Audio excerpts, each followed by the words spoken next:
Radio Claret América presenta Sediento de ti, la palabra, fuente de vida, con el sacerdote misionero claretiano Tony Díaz. Reflexiones diarias del Evangelio. Aquí iniciamos.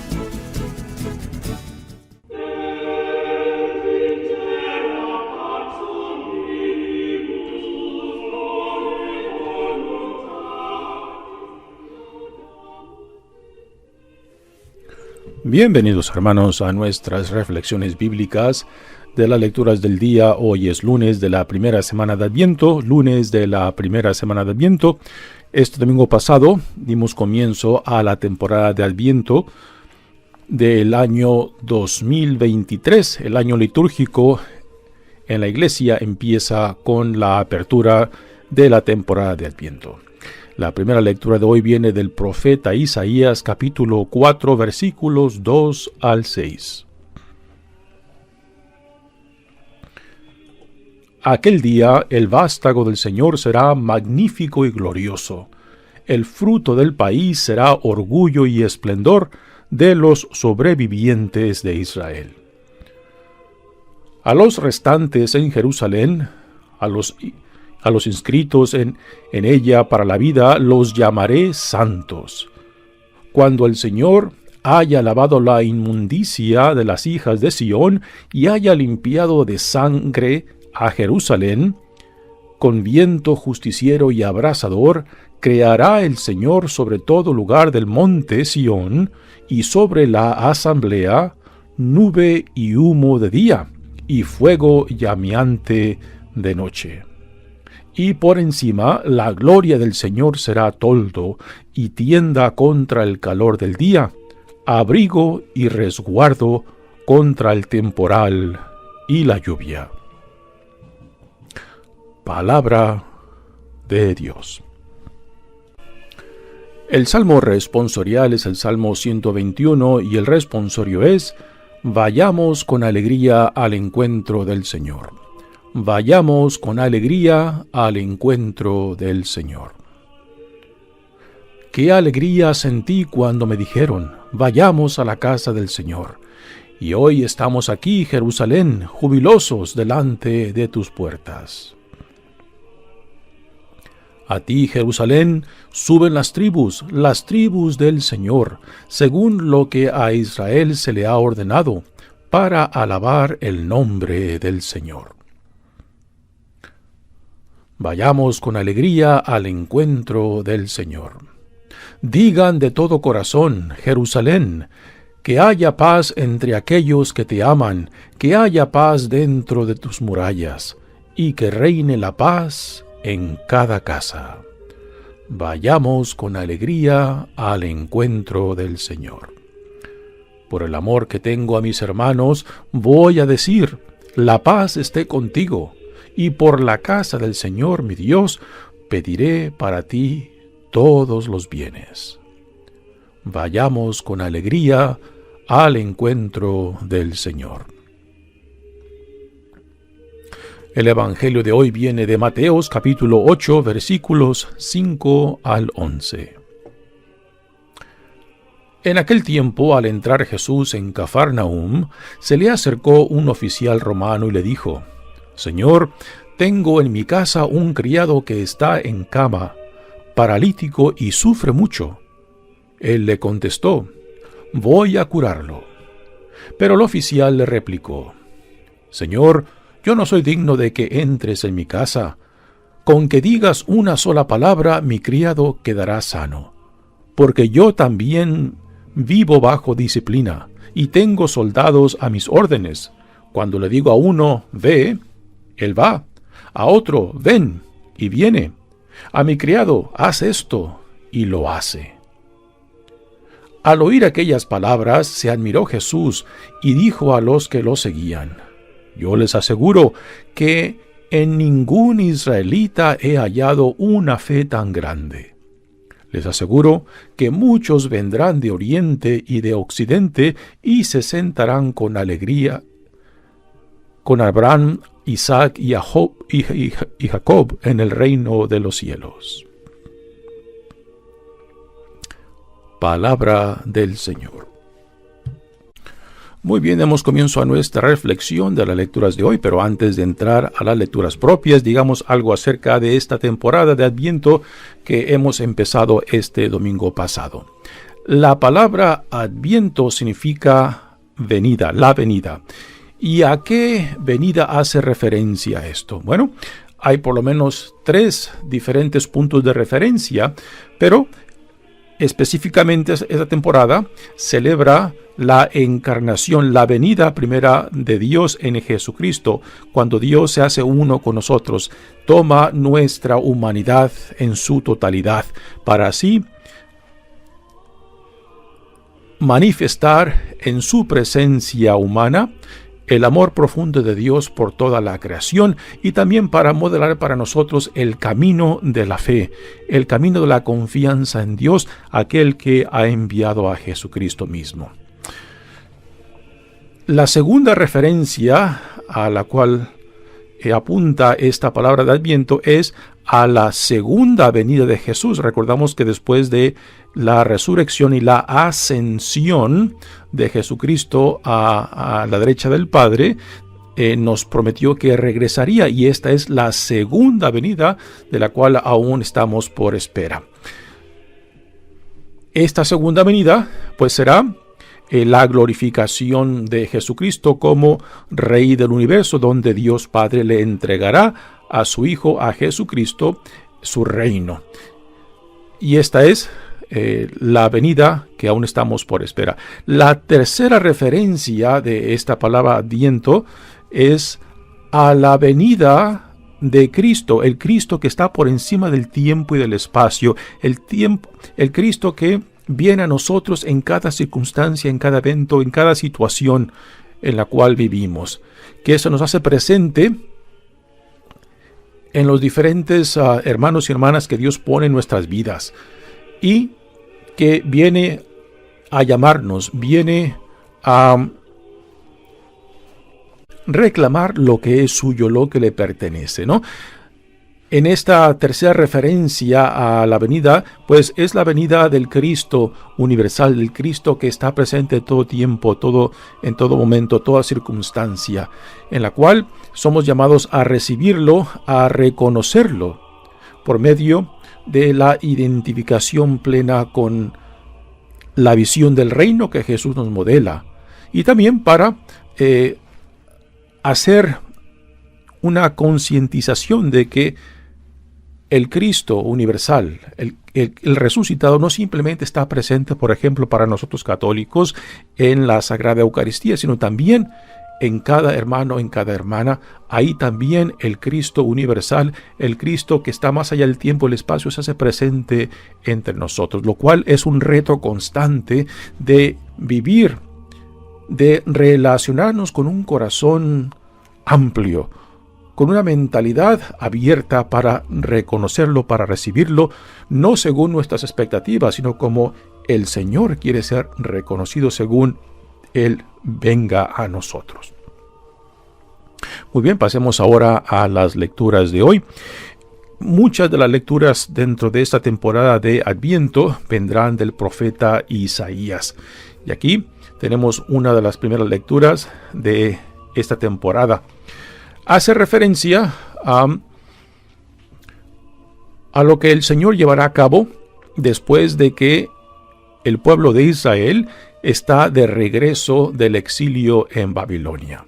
Y aquí hay un término que se menciona mucho en los profetas, es el término los remanentes o los sobrevivientes, aquellos que a pesar del castigo que recibieron por la infidelidad, por el rechazo de Dios, pues un remanente, un grupo sobreviviente se mantuvo fiel, y estos remanentes vienen siendo la reforma, la nueva Jerusalén, vienen siendo aquellos que Dios utilizará como la nueva semilla para restablecer la gloria de Israel. Para nosotros puede ser un bello recordatorio que en cada generación, ¿no?, por más pésimo, por más difícil, por más oscuro que esté la situación, siempre habrá algunos cuantos que se mantengan fieles, aquellos que después serán la semilla de la reforma, la semilla de la renovación, la semilla de una transformación según los tiempos que vivimos. Y estos son los remanentes, los sobrevivientes, a quien en esta lectura del profeta Isaías hace referencia. Dice: aquel día el vástago del Señor será magnífico y glorioso. El fruto del país será orgullo y esplendor de los sobrevivientes de Israel. Estos sobrevivientes hace referencia a estos remanentes a los que he descrito antes. Los restantes en Jerusalén, esa es otra palabra que también hace referencia a estos remanentes, a todos los inscritos en ella por la vida, los llamaré santos. Los inscritos en el libro de la vida, aquellos que se han mantenido fiel a pesar de los sufrimientos que Israel ha sufrido con las conquistas tanto de Asiria como de Babilonia y la experiencia del exilio, que después de que regresan, pues regresan no solamente para reconstruir la ciudad de Jerusalén y también el templo. Y esto será parte de la reforma, será parte de la restauración y también de la elevación de Jerusalén a una nueva gloria, que llegará a su plenitud en el tiempo del Mesías, o sea, la era mesiánica que tanto los profetas anuncian, y es lo que se lleva a cabo, lo que se realiza en Jesucristo nuestro Señor. Cuando el Señor haya lavado la inmundicia de las hijas de Sión y haya limpiado de sangre a Jerusalén, con viento justiciero y abrasador, creará el Señor sobre todo lugar del monte Sión. Por monte Sión, aquí se refiere a Jerusalén. Jerusalén y monte Sión es lo mismo uno y otro. El monte Sión es el nombre antiguo de Jerusalén, antes de que pasara a ser la capital del reinado de Judá, cuando el rey David conquista ese territorio y hace de Jerusalén, que está construida sobre el monte Sión, la capital del reinado de Judá. Así que Sión y Jerusalén hace referencia a lo mismo. Y sobre la asamblea dice: nube y humo de día y fuego llameante de noche. Recordamos en el libro del Éxodo, la experiencia del Éxodo, cuando Dios saca de la esclavitud en Egipto a su pueblo, y en la trayectoria de 40 años hacia la tierra prometida, Dios iba constantemente acompañando a su pueblo. Por el día, la presencia de Dios se manifestaba en una nube que cubría a su pueblo, o sea, lo protegía del sol durante el día, y por la noche la presencia de Dios se manifestaba en una columna de fuego que iluminaba el camino del pueblo de Dios en su trayectoria hacia la tierra prometida. Así que aquí el profeta Isaías está resaltando estos dos símbolos de la presencia divina de Dios en el monte Sión o en Jerusalén, cuando dice: y sobre la asamblea nube y humo de día y fuego llameante de noche, y por encima la gloria del Señor será todo, y tienda contra el calor del día, abrigo y resguardo contra el temporal y la lluvia. Símbolos de protección, símbolos de que el Señor acogerá a su pueblo, particularmente desde los remanentes, o sea, aquellos que se han mantenido fieles, que serán el nuevo semillero que Dios utilizará para la reforma, para la glorificación de Jerusalén después de esa experiencia de exilio. Muy bien, pasemos ahora a la lectura del Evangelio, que viene del evangelista Mateos, capítulo 8. Para mí esta es una de las escenas que me encantan del Evangelio de Mateos, que también se encuentra esta escena en el Evangelio de Lucas. Hay algunas diferencias. Esta escena no se encuentra en Marcos, así que cuando los evangelistas Mateo y Lucas se sentaron para escribir sus evangelios, muy probablemente tenían el evangelio de Marcos para escribir el suyo y después lo fueron organizando según el plan teológico de ellos acerca de Jesús. Pero esta escena no se encuentra en Marcos, así que muy probablemente Marcos y Lucas tienen una segunda fuente de donde tomaron esta escena. Ahora, hay una diferencia en cómo Mateo la describe y cómo Lucas la describe.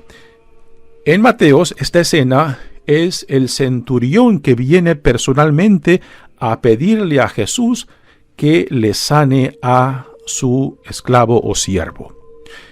En Lucas, no es el centurión que viene y le pide a Jesús esta sanación, sino que el centurión parece tener relación muy buena con la comunidad judía y le pide a los líderes de la comunidad judía que intercedan por él para que Jesús sane a su siervo. Sí, que son líderes de la comunidad judía que vienen a Jesús y le piden este favor, esta sanación por el siervo del centurión, y le dicen: haz este favor a él porque él es una buena persona con nosotros. Aunque el centurión no es judío, pero tiene un respeto tanto al Dios de Israel como a la comunidad judía. Y los que interceden por el centurión le piden a Jesús que le haga este favor, puesto que él se ha portado muy bien con ellos y que también les ha construido una sinagoga. Así que este es un detalle muy interesante. El centurión en Lucas, con esos detalles, nos dice de que tiene una buena relación, de que tiene un respeto y también fe en el Dios de Israel, y que por eso le pide a los líderes de la comunidad judía que intervengan por él para que Jesús lleve a cabo esta sanación. Mateos no pone el detalle ese y pone directamente al centurión como acción directa de que él personalmente le hace esa petición por su siervo. Recordamos que cuando Jesús manda a sus discípulos, les dice que vayan solamente a la casa de Israel, o sea, que no vayan a los no judíos, a los paganos. Y sin embargo, aquí Jesús será sorprendido por la fe de un gentil, o sea, de un pagano. Para mí me encanta esta escena porque Jesús tiene una reacción muy interesante, una reacción sorprendente, porque ni entre su mismo pueblo él ha visto tal fe. Y esto refleja algo muy interesante, ¿no? Jesús tenía una idea de que él fue mandado para las ovejas descarriadas de Israel. Y aquí el Espíritu de Dios lo sorprende en alguien que no es judío, que es pagano, manifestando una fe por encima que ni entre su mismo pueblo él hasta ahora ha encontrado. Así que Jesús tiene una idea de su misión, pero aún Dios lo sorprende. O sea, Jesús, el hombre tiene una idea clara de su misión, pero por encima está el Espíritu de Dios que se manifiesta quizás por donde Jesús no pensaba encontrarlo. Y para mí la expresión bella es de que Jesús se deja sorprender. Jesús no se cierra a la petición de un pagano. Jesús no se cierra a la petición de alguien que representa al imperio romano, a las tropas del imperio romano que están oprimiendo a su pueblo, ¿no? O sea, Jesús, como buen judío, él hubiera podido decirle no, a rechazar la petición, porque este centurión representa la opresión del imperio romano sobre su pueblo. Pero no, Jesús se deja sorprender. Y en ese dejarse sorprender, pues, se encuentra con algo que quizás él ni siquiera esperaba. Y esto para mí es bello porque Jesús se deja sorprender por el Espíritu de Dios, porque el Espíritu de Dios, nos dirán los evangelistas, sopla por donde quiere. Y esa es decisión de Dios, no nuestra, ¿no? Y para mí esta es una reacción bellísima de Jesús, de dejarse sorprender, de que Él no se deje, no se cierre según los perjuicios de la relación de los judíos con el Imperio Romano. Aquí, la apertura de mente y de corazón de Jesús, yo creo, es ejemplar, porque nosotros fácilmente nos podemos dejar cegar por nuestros perjuicios políticos, sociales o religiosos, ¿no? Y por esta cerrazón de mente y de corazón, pues fácilmente podemos decirle no al Espíritu de Dios, que se mueve como el Espíritu quiere. Y aquí Jesús nos manifiesta una apertura de mente y de corazón y de espíritu que nos recuerda: Dios hará las cosas como Dios quiere, no como nosotros las querramos, no como nosotros la deseamos, ¿no? Dice el Evangelio de hoy: en aquel tiempo, al entrar Jesús en Cafarnaúm fue el centro de la actividad de Jesús en la región de Galilea. Cafarnaúm es el pueblo donde Pedro y Andrés, su hermano, viven, y es aquí en Cafarnaúm muy probablemente que Jesús utilizó la casa de Pedro como el centro de sus idas y venidas en la región de Galilea. Así que es en Cafarnaúm donde este centurión viene al encuentro con Jesús. Se le acercó un oficial romano y le dijo. Aquí la traducción utiliza la palabra oficial romano, en otras versiones utiliza la palabra centurión. Y un centurión pues es un oficial de la militar del Imperio Romano, y la palabra centurión hace referencia de que este oficial militar pues tenía por lo menos unos 100 hombres bajo su autoridad. Por eso centu hace referencia a 100, centurión. Y viene el centurión y le dice: Señor, tengo en mi casa un criado que está en cama, paralítico, y sufre mucho. Así que con esta petición nos damos cuenta de que este centurión es un hombre de cierta calidad moral, que se preocupa aún por sus siervos, ¿no? Y que busca la sanación de su siervo. ¿Será simplemente un siervo? ¿Será un hijo de él con alguno de sus esclavas? No se sabe, pero lo que sí nos da a entender de que este centurión tiene una sensibilidad exquisita, no solamente por aquellos que están bajo su casa, sino también su sensibilidad religiosa por la comunidad judía y por el Dios de Israel. Así que Jesús escucha la petición de este centurión y le contesta directamente: voy a curarlo. Lo cual es algo significante. Un judío no podía entrar a la casa de un pagano, porque el pisar la casa de un pagano implicaría quedar impuro ritualmente, lo cual impediría de que el judío después participara en cultos religiosos, sino antes pasar por un proceso de purificación. Y el hecho de que Jesús no lo piensa dos veces, le dice: voy a curarlo, ¿no?